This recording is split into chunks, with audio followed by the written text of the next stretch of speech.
What's up, stinks? How y'all doing? This is my Dr. Now voice.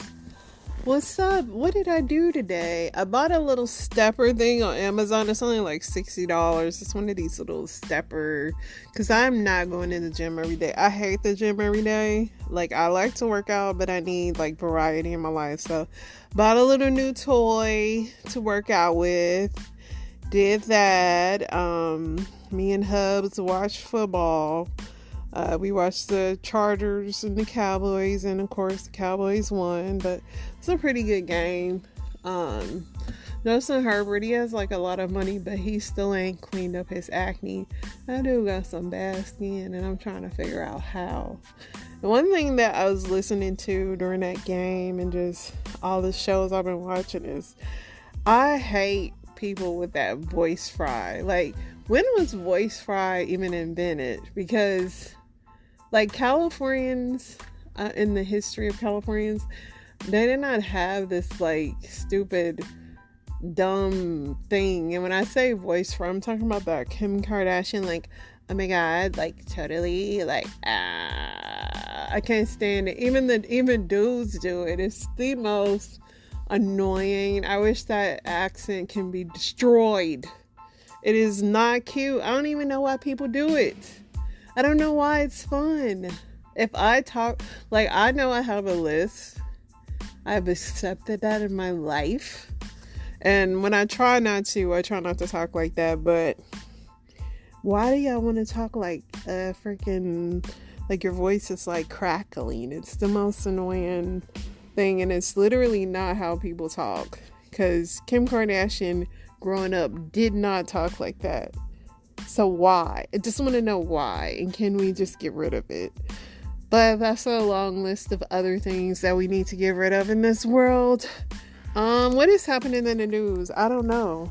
I really haven't paid attention to the news that much today, but let's see what's popping. Let's see what we have. I just drank like a whole bunch of water, so like my belly is so full of water. Oh God, okay. Excuse me, I did not mean to use the Lord's name in vain, but Jada Pinkett's Red Table Talk is coming back in 2024, as if you guys haven't gotten enough of her. Don't be back in 2024 on Facebook.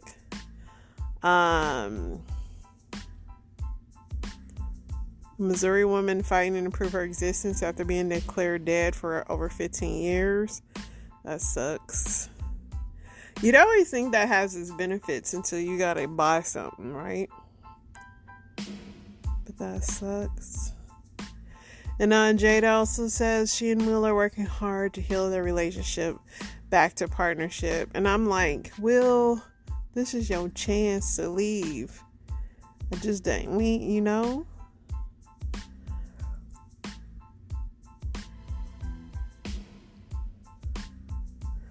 U.S. Marshals to auction a seized Philadelphia Eagles Super Bowl ring, luxury cars, and jewelry from convicted YouTuber Ami and Hellcat. I don't know why they are doing it, but he did something.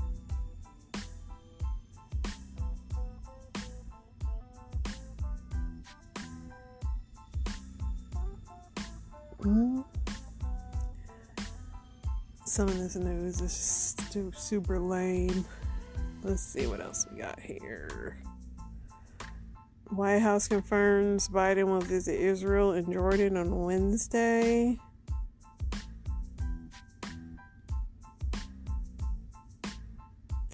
Nia Long is saying, if someone asks you to sign an NDA to have a conversation, what are they protecting? Who are they protecting? I will speak my truth and tell my story. Things that make you say, Okay.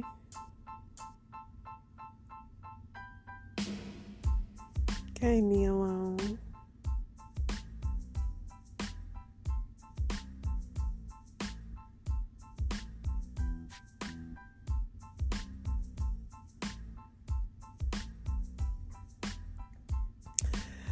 Drake is tying Michael Jackson as male solo artist with the most number one songs.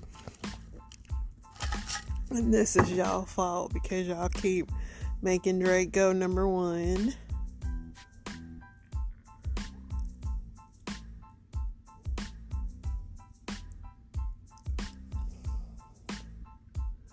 Candace Owens says she will pay Carly Russell's $18,000 fine for a sit-down interview if she reveals where she was the 48 hours she was missing. I would take her up on that and not make up something completely false, but because it ain't none of her business. But shoot, let her pay that.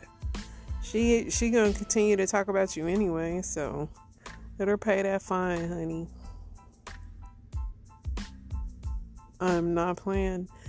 I'll talk about Jada Pinkett's interviews, but I'm not playing. I don't want to hear her voice. I'm over it. Alright, let's look at what's going on in the world.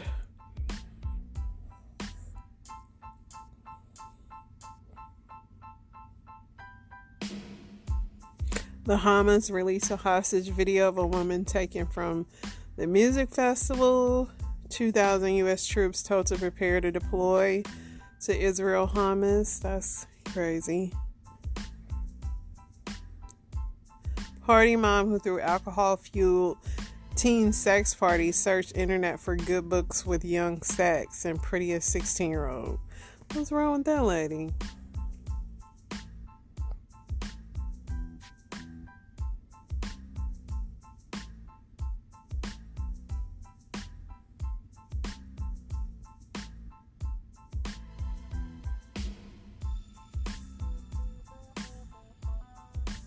The mom of three died in an emergency room lobby after waiting hours to see a doctor. That's crazy.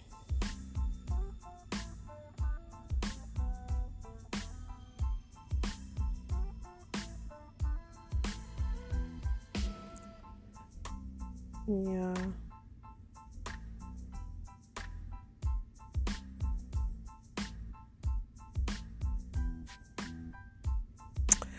The GOP is still thinking about appointing Jim Jordan as House Speaker. They still can't make their decision.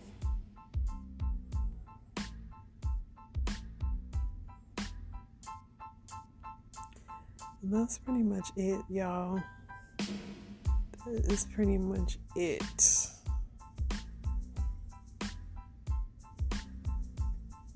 Bunch of other crazy stuff. Let's get into these Reddits. See what the Redditing is Redditing about.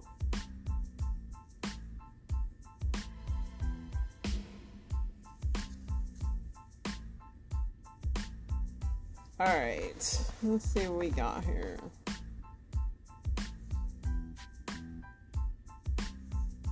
The women are up first. Ask women, how do you stop resenting your mom? Growing up with her was really hard. She's always cared a lot about looks, appearance, and particularly how others perceive her.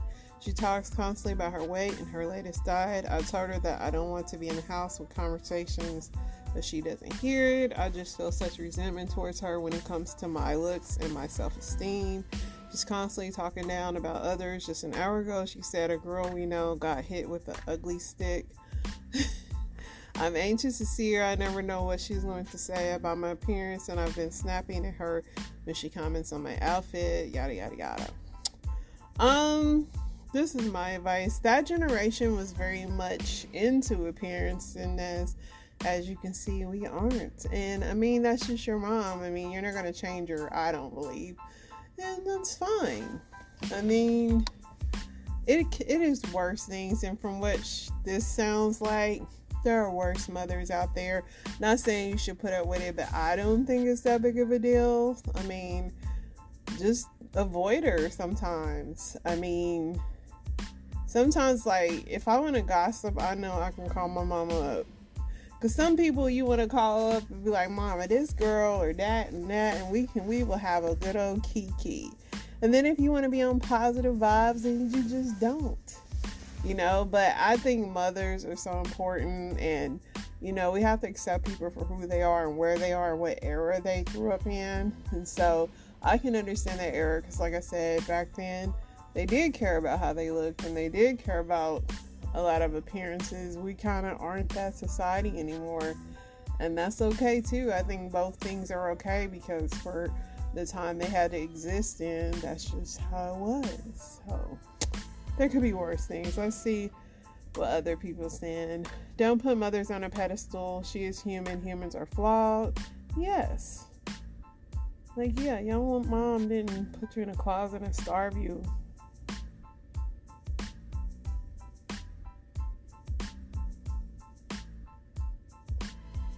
Somebody said stop valuing her words so highly. She's blood, yes, but she's still just a person. Still value the relationship, but have a little autonomy.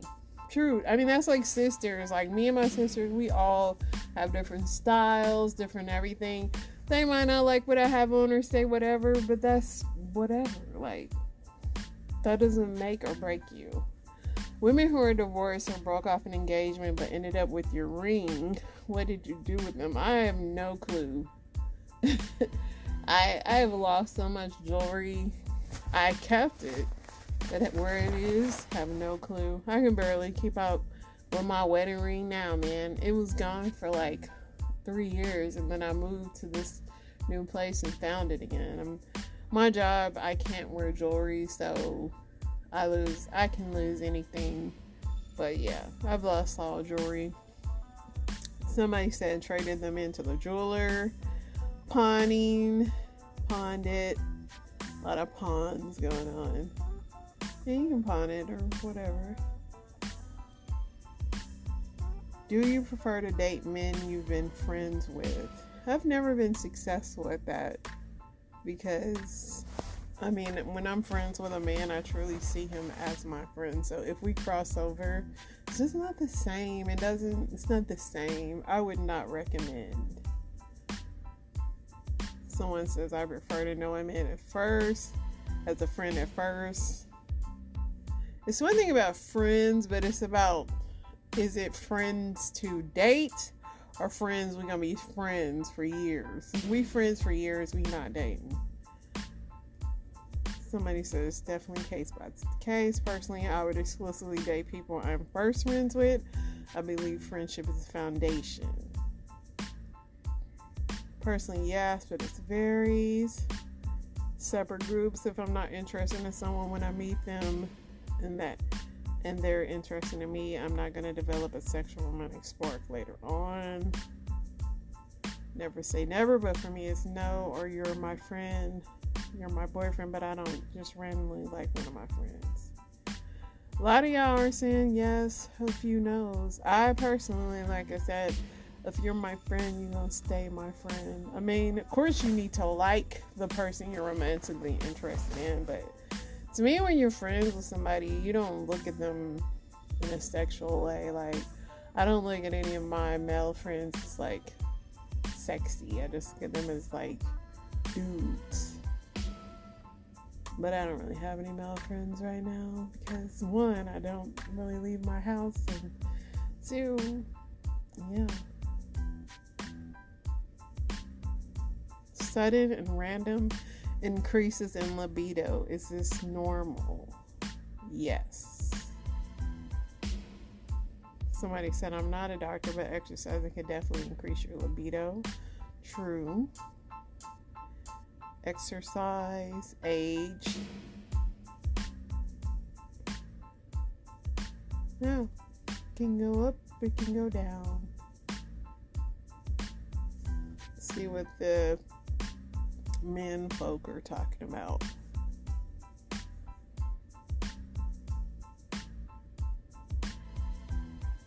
What would your reaction be if your girlfriend was going to see male strippers for a bachelorette party? Why did she tell you? That's my reaction. Somebody said, male stripper here. If it's a show or review like Chippendales, nothing is going to happen. It is a male strip club. It's probably okay as long as you trust her friends. If it's a private party, all bets are off. Great. You dropping all the secrets, bro. Going to a strip club because you're getting married is the most effed up tradition. I honestly don't understand it in the slightest. I understand if you're not the one getting married, but I'm still confused as to why strip clubs aren't seen as a singles only activity. As a former male stripper, I saw a lot of bachelorette parties. This always went on one or three ways. Either everyone gets drunk and doesn't spend a dime on the dancers, a bridesmaid goes for a dance, or the bachelorette goes for two songs and leaves with nothing funny happening. Ultimately, it's a matter of what your comfort and boundaries are. If she doesn't respect them, good luck in the future, but I rarely saw anything shifty when I worked. See? Women don't be throwing ones and stuff like the men do. They don't. I could definitely say that. Most women just sit around embarrassed and giggling. Some people are saying the parties get wild. I mean, some women are crazy at those things, but I've never been to one of those. Somebody said I'm not okay with it. I won't be seeing strippers, and neither will she. Out of mutual agreement, neither one of us have bachelor or bachelorette parties.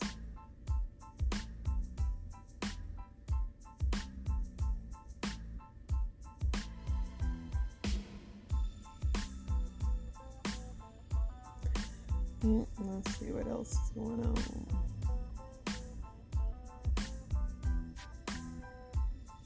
What's the grossest thing you've ever seen someone bring to a potluck?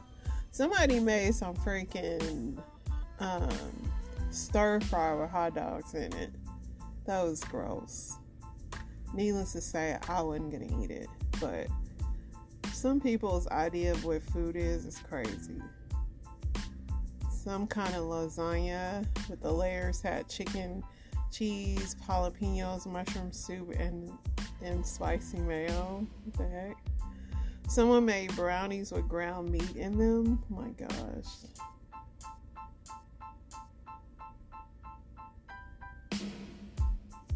Somebody's cat was eating their casserole. Casserole with a side of roaches. Not even kidding. They crawled out of the bag. She brought her dish in. Grandma's Jello salad made with cottage cheese and celery. What the heck?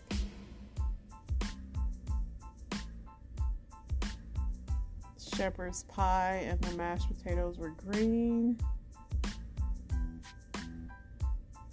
Lime Jello with Vienna weenies and cherry tomatoes. I think like at potlucks, that's when you see how weird your coworkers are, because they bring the most weirdest crap. It's just like, really? And they be thinking it's good. But let's get into this story time, y'all. After his 11-year-old son was arrested, police got a call that an 11-year-old boy allegedly shot his father. Indiana State Trooper Matthew Mikowski was angry because his parents took his video games away. He told police he had been thinking about shooting his father since school and devised a plan because he was done with all of that and wanted it to end. Mikowski told police that his son shot him and that he must have retrieved his firearm from his parked vehicle outside of the home. And that's exactly what the boy told police. He went to his dad's car 3 different times to look for his firearm. The boy says he went into his parents' bedroom with the gun and decided to wait about 10 minutes until his dad rolled over and was facing away from the door so that he wouldn't see me shooting him. When Mikowski began screaming, his wife went to look for her son and found her husband's duty weapon on the floor. She took the gun, but saw her son walking upstairs with a BB gun and his dad's taser. That's when she locked the door and called police. When officers got there, they handcuffed the boy and took him in for questioning. The boy told officers he wanted a PlayStation, an Xbox, and a computer. And if he didn't get them, there would be a part 2. Wow. And he shot his dad in the butt, by the way. Yeah. That officer didn't teach his son safety when it came to weapons, did he?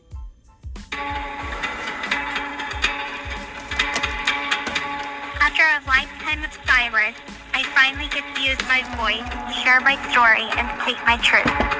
As a survivor of relentless child abuse, this docuseries chronicles my quest to expose the hidden parts of my life that have never been revealed until now. mother claimed that I was sick. A Lifetime documentary event. Gypsy Blanchard is the only victim. Munchausen syndrome by proxy has killed their mother. She trained me to the bed. She said, we'll never be happy. He was willing to patients, hospital surgeries. There was no end in sight. Sharp scream. I will finally share my story the way that it should be shared. The Prison Confessions of Gypsy Rose Blanchard. Coming soon to Lifetime. So, if you guys don't know who Gypsy Rose is, her mom, like, pretty much had Munchausen's or whatever, and did all kind of crazy stuff to the little girl. And when is she gonna be? Oh, she's getting out this year. I was really shocked. She's 32. That's crazy. I was really shocked that they gave her that much time. Yeah, her mom was like, was doing all kind of stuff to the girl. The girl was like in a wheelchair, everything. Her mom kind of like overly medicating her till she couldn't walk and everything. And then she ended up like meeting this little boyfriend on the internet, and they plotted to kill her mom. But as you can see, she still like talks like a little child, and she's never been to school or nothing like that either. So I just was really shocked that the police gave her like that much time. That was crazy, because I felt like she was a victim. But that's just me. What did they give her? They gave her 10 years. That's crazy. But yeah, so she's getting out this year, and she's gonna finally tell her story. I hope that she gets fame or gets some money. I mean, something. Hopefully those 10 years, hopefully she's gotten an education or something in there and healed. Let's hope. But yeah, her mom was doing some crazy stuff to her. Have you heard the FDA this? could soon ban certain hair straightening products, including chemical relaxers, because of health risks. The agency is proposing a rule banning products that contain formaldehyde or formaldehyde-releasing chemicals. Scientists have found an association between the products and an increased risk of ovarian, breast, and uterine cancers, particularly among Black and Latina women. Watch Break. Yeah, still getting them, and I still see people getting relaxers. Okay, y'all, story time, because y'all gonna get me caught up. And damn if y'all ain't pick a good one. So I got a homegirl, whatever. I met her when I was living in South Hill, Virginia. We're gonna call her Kiara. Kiara used to live with her grandma, and her grandma used to live right beside her cousins, right? So my house burned down, and Kiara was one of the people that let me stay the night at her house. So oftentimes when I stayed there, her cousins used to come over, and they used to play, fight, argue, and things like that. Now, after spending so much time with Kiara, we started to vent with each other about a whole lot of different stuff. So I asked her about her family, her background, her history, her mom, and stuff like that, and she just starts pouring out a whole lot of things. She tells me that her mom died, that she doesn't have any siblings, that her grandma took her in, and that her aunt and her grandma worked together to pretty much raise her. So her aunt's children, they always seem to like pick on her and stuff like that, but they always say it's a joke, but it was really hurt Kiara's feelings in real life. And Kiara always used to be like she wished she had siblings so she could remember her mom by. But she said that she had never met her mom, but it would have been nice just to have something from her mom left behind, like siblings. So me and Kiara used to do a whole lot of things together, and I used to show her a really good time, but she used to show me a really good time too. We've been all over the place together. We used to go to the lake together, take trips out of town together, like all kinds of stuff. So one day we're just chilling and we smoking, getting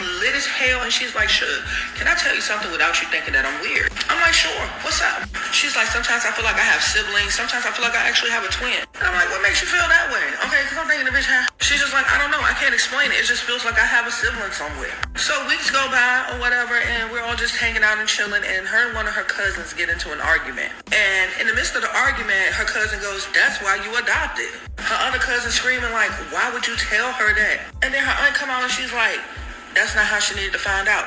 So Kiara like, "Wait, I'm adopted for real? Like, what are y'all saying? My mother died." They like, "No, your mother's not dead, and you really are adopted." So my friend just start crying. So she's like, "So y'all aren't my real cousins? You're not really my aunt, and you're not really my grandma?"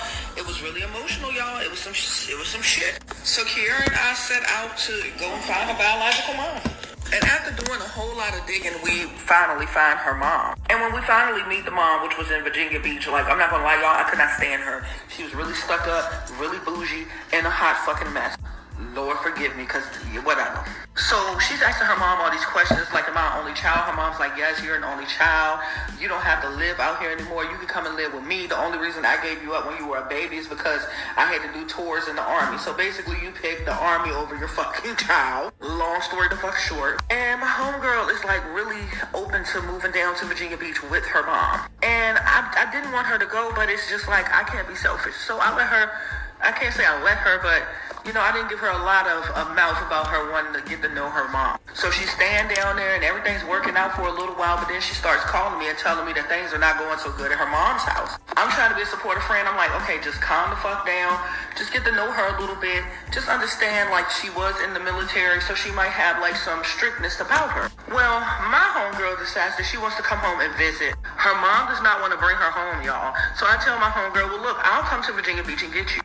At that time, y'all, I was driving a 1988 Grand Marquis. I'm talking about the motherfucking classic, bitch. So rather than me pick her up, her mom decides, fuck it, she's just going to go ahead and bring her back to South Hill. So she gets to South Hill. And she's asking her mom to meet me somewhere. Her mom is giving her the whole runaround about meeting me somewhere. Because me and her mom are, child, to this day. So when they're ready to go back home, K-Era is not quite ready to go back home. Back to Virginia Beach. So her mom's like, you get up here with these ghetto people being me, and you don't want to come back home. Me personally, I have 1,000 words, bitch, you gave her up at birth. How about we start with that? Maybe she just built a family here because her mother gave her up at birth. Anyway, so I tell my friend, I'm like, look, I can take you back. Her mom talking about, is your car even going to make it? I said, well, it ain't but one motherfucking way to find out. First of all, let me just explain something about that Grand Marquis, people. That Grand Marquis only had 10,000 miles on it when I got it. Even though it was a 1988, I had people that would pull up on me and actually buy my car on the motherfucking spot because they want to throw rims on it and put some music in it. Like, that car was like that, dog. So on Kiara's last day of being in South Hill, she gets a message from some guy on Facebook. Or was it Instagram? Anyway, don't matter. She gets a message and the guy's like, hey, I'm your brother. I thought that you was an only child. Y'all, it's about to get good, like for part 2. Well. So, part 2, and I do apologize for the delay. Life has been lifing. So, we left off pretty much talking about how I ended up being married to a guy and only to find out that he was gay. So before I go into the juicy part of the story, let me go ahead and do a disclaimer. It's not that I'm, putting out his business. Like, I guess he's comfortable and, he's out or whatever. So I'm not exposing him. I'm just pretty much telling my side of the story because it was a part of me also. And then if I come up missing, then y'all know why. But before I go into further details, let me just give a little background on myself. So pretty much I've been dealing with females since I was in the 5th grade. I've always been out to my family. It was never a secret. I never hid it. In fact, my mom found out about it when I was maybe like in the 6th or the 7th grade, thanks to the DARE officer. That's a different story. But so pretty much I've always dated women. I've never called myself bisexual. I just like what I like when I liked it. And for me, I never dated men and women at the same time. Like, it was not me laying up with a guy and then going behind his back or dealing with a female and vice versa. When I was with the man, I was with the man. When I was with the woman, I was with the woman. However, I am and was raised in a Christian home. So my whole family has been clergy. So as I got a little older and went through, some tough breakups, and I experienced the worst relationship that I ever experienced with a female or whatever, and then maybe like a few years after that, I was cheated on. So I was just like, okay, maybe this is not for me. Maybe God has something different for me. Me listening to my pastor at the time, who had 2 stud daughters, so like they was trying to deliver us all, and it was just like, maybe I just need to conform to what I've been taught and, to make my family happy. So let me go and, try to be with a man. Permanently. Now, I had been dating on and off my best friend at the time for a course of like 12 years on and off. But with him, it was more like, that's my homie, that's my friend, that's my safe haven. So like, I knew that we would never be anything like serious permanently. It was just, where I ran to when I needed somebody. So right before I met my husband, quote unquote, I ended up getting pregnant, and I had a miscarriage, called myself moving to Atlanta, and it didn't work out, so I went back home. I ended up, like, God, just if you'll get me back home safe and, not dealing with things that I dealt with trying to move to Atlanta at the time, I said I'll just come back home, and whatever it is that I need to do, I'll do. So shortly after, I ended up getting a job, and I met him at the job. Well, not at that location, but ended up having to go to his location, and that's how we met. Let me back up. So I ended up moving to Atlanta because I ended up getting pregnant. And after I got pregnant, I had a miscarriage. So my baby father at the time, like, I guess he couldn't handle the miscarriage, and it was just a lot of stuff between us. So I called myself moving to Atlanta. Then I ended up moving back home, and then that's how I met him. At that time, I was maybe at a low place in my life, and he was, I don't know, like, he was nice, and I don't know, at the time he was just different. So I was numb, I was going through a lot. So I don't know whether or not it was just me be blinded because of the things that I was going through, or what, I don't know. But everybody would call him like my gay photographer, so they didn't know that this was somebody that I was dating. At the time, I was, modeling and taking pictures and, things like that. So everybody thought that was my gay photographer. Like, everybody at the church and everything, like, I guess they seen it before I seen it.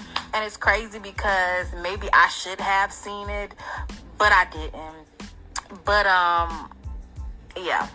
So I ended up, pretty much dating him, and we dated for a couple of weeks, and then we moved in together.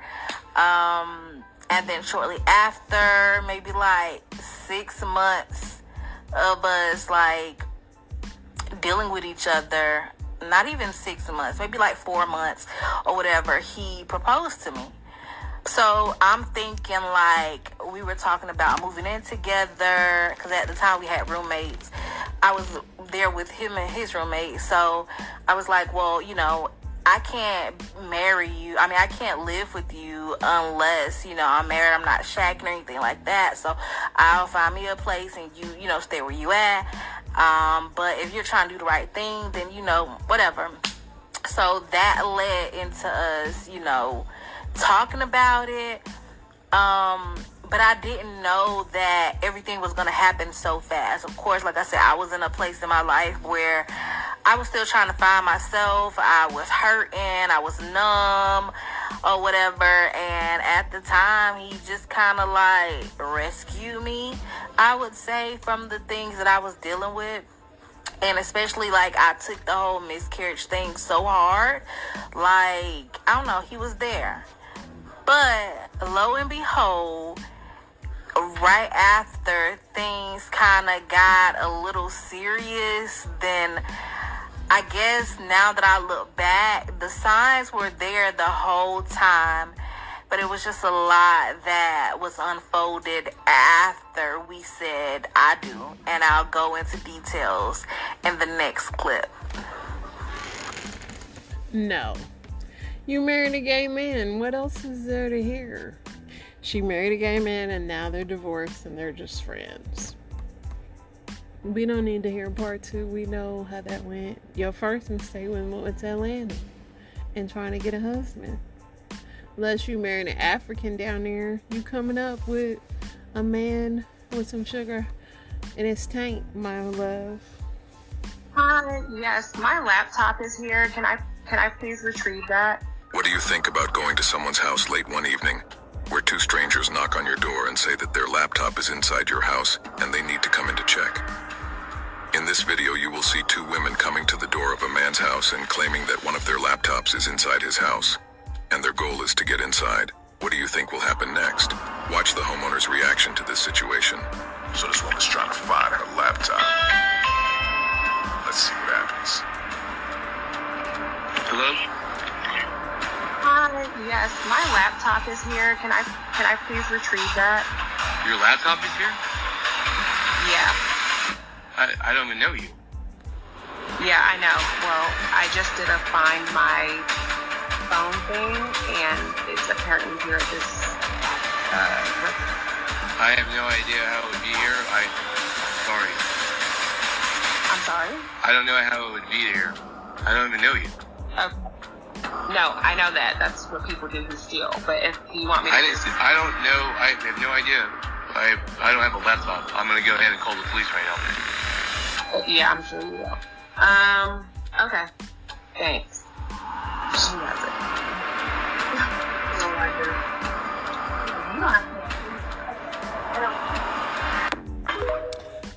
I didn't get that. I mean, maybe that was strange.